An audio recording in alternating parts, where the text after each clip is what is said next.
হে ফাতিমা, হে আমার কলিজার টুকরা মেয়ে, হে আমার কলিজার টুকরা মেয়ে, তুমি শোনো, পৃথিবীতে আমার কাছে যা চাওয়ার তুমি চেয়ে নাও, পরকালে আমি তোমার কোনো হেল্প করতে পারছি না।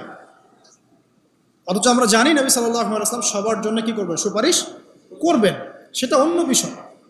তোমাকে তোমার হিসাব একাই দিতে হবে, নবী সাল্লাল্লাহু আলাইহি ওয়াসাল্লাম এটা বলছেন। একদিন তিনি বাসায় ঢুকলেন, দেখছেন আয়েশা রাদিয়াল্লাহু আনহা কান্নাকাটি করছে। আয়েশা, আর বলে রাখি, আয়েশা রাদিয়াল্লাহু আনহা সম্পর্কে আমাদের নবীজি বলেছেন, তাকে প্রশ্ন করা হচ্ছে আপনি পৃথিবীতে সবচেয়ে বেশি কাকে ভালোবাসেন? তিনি বলছেন আয়েশাকে। তারপরে কাকে ভালোবাসেন? আবু বকর। তারপর কাকে ভালোবাসেন? ওমর। কথা বুঝতে পারছেন? তো সেই আয়েশা রাদিয়াল্লাহু আনহা বাসায় কান্নাকাটি করছেন। তিনি বলছেন, কি জন্য কাঁদছো হে আয়েশা?